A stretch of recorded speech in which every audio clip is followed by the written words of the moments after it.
7, 8, 9, 10. Good afternoon, everyone. My name is Jose Santiago. I'm the administrator here with the Glendale Police Department. We're here to talk about the arrest of two individuals and their horrific treatment of their children. These children were living in deplorable conditions that were basically, they were treated like animals. And in many cases, I will tell you that people treat their animals way better than these children were treated. I cannot even begin to describe the conditions that these children were kept in for years. And it was the good work of a passerby that led to this arrest. And with that, I'm going to bring forward Sergeant Brian Hoskin to give you the details.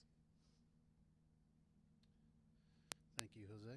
All right, Sergeant Brian Hoskin, B-R-Y-A-N-H-O-S-K-I-N. Good afternoon. I'm Brian Hoskin, Public Information Sergeant here at the Glendale Police Department. We're here today to provide you information regarding a deeply disturbing child abuse investigation that our officers responded to on Thursday, January 29th at about 1:38 p.m. at an apartment complex in South Glendale. How this all began. So police were called after a concerned citizen observed a naked child through an apartment window as he was doing some work in the area. The caller stated that they were familiar with the area and had never seen children at that residence before, prompting them to request a welfare check with the Glendale Police Department. That call was critical, and we want to emphasize how important it is for community members to report concerns like this to the police departments. When officers arrived, they made contact with Sarah Jackson, 36-year-old female. During the welfare check, officers located two young boys, aged 4 and 6, inside the apartment. The children were found in extremely unsanitary conditions and showed signs of significant developmental delays. One child was nonverbal and the other was minimally verbal. Officers also immediately noticed a strong odor consistent with feces and urine coming from the residence. As officers continued their investigation, they observed severe and hazardous living conditions throughout the apartment. Detectives documented the following in some of their reports: widespread feces contamination on floors, walls, ceilings, and bedding, unsafe electrical conditions with exposed wiring, large piles of belongings restricting movement inside the apartment, and insect infestations. There was also a bucket containing contaminated water in the bathroom. Officers also located multiple firearms inside the residence, including a handgun found near where the children were sleeping. While the firearms were not actively being used, their placement raised serious safety concerns. Now I'm going to go over some information during some of the interviews that we received. Detectives, when speaking with Sarah Jackson, stated that the children had not been to see a doctor since birth. And again, these children are ages 4 and 6. Arthur Jackson, the father of these children, who also lives at the apartment with the mother, he's age 41, and he had later confirmed the children had not received medical care in years and had never attended school or any formal education. Ultimately, both children were taken for medical evaluation and at this time have been medically cleared with no major immediate health concerns.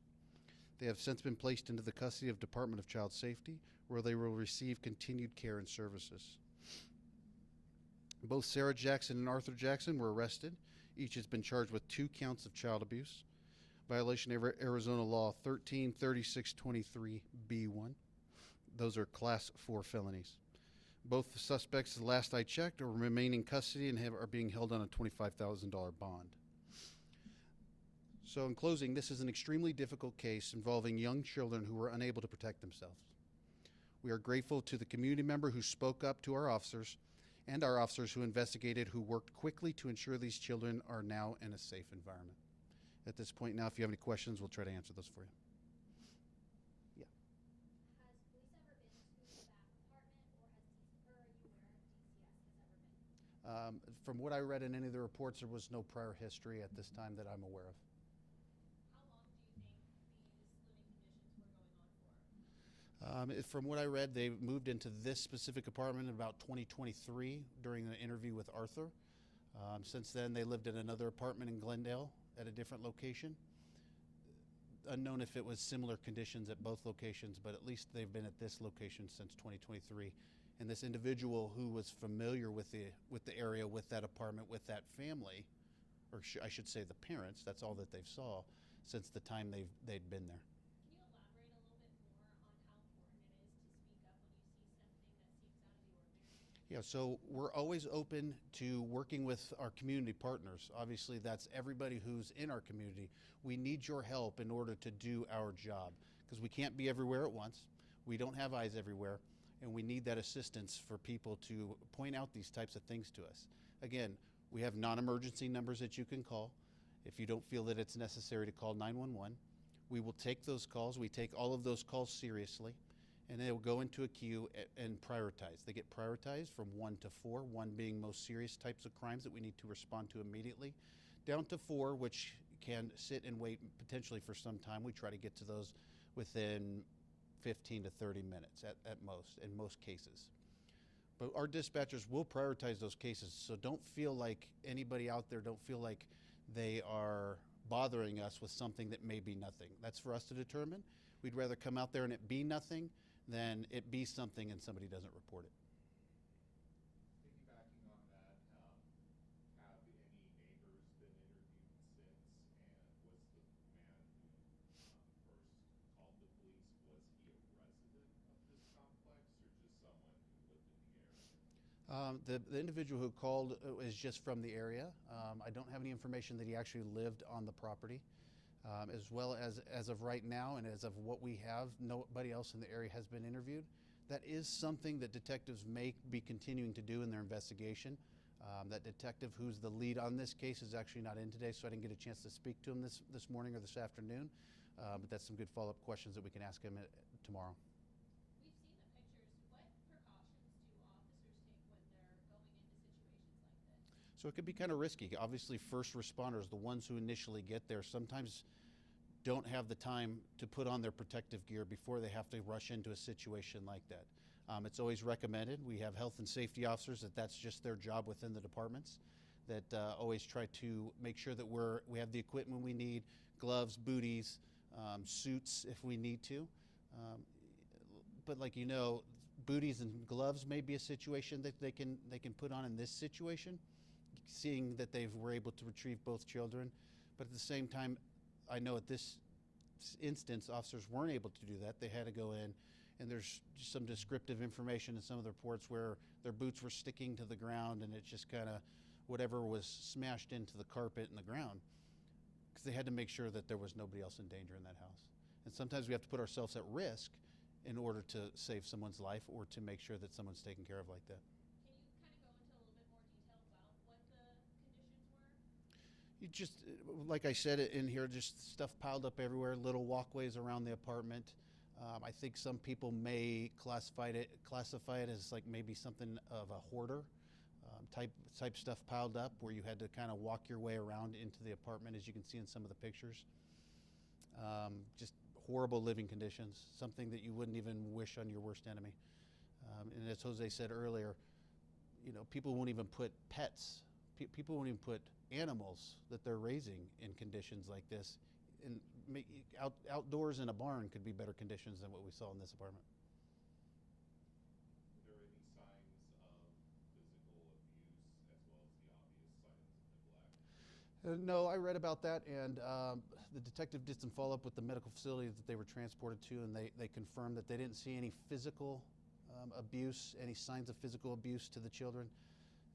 But they were medically cleared on that aspect, and there was no evidence of that.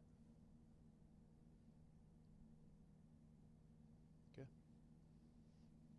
Thank you. It's important to note that these children were kept almost in a caged environment. You have all received these photos. These parents used child safety gates and created a barrier that caged the children up in a bedroom environment. Although they were supplying food to the children had no direct access to a bathroom and never had direct access to a bathroom. So the children were living in their own waste even though they were still being supplied food.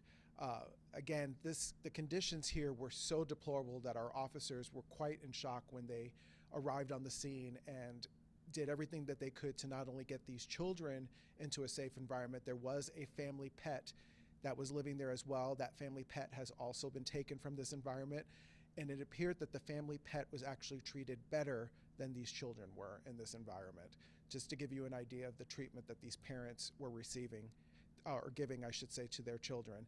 And something else that, just personally speaking, that was quite shocking was these parents showed really no signs of any kind of remorse or any kind of shock when our officers arrived. They basically acted as if this was just a normal activity, and no sign of remorse or any kind of shock. So again, as Brian mentioned earlier, this is really an opportunity for folks, when you see something, to please say something. It was this Good Samaritan passing by that noticed something peculiar that got these children out of harm's way, and hopefully will get them the help that they need. So we thank you guys for your time and for the coverage on all of this.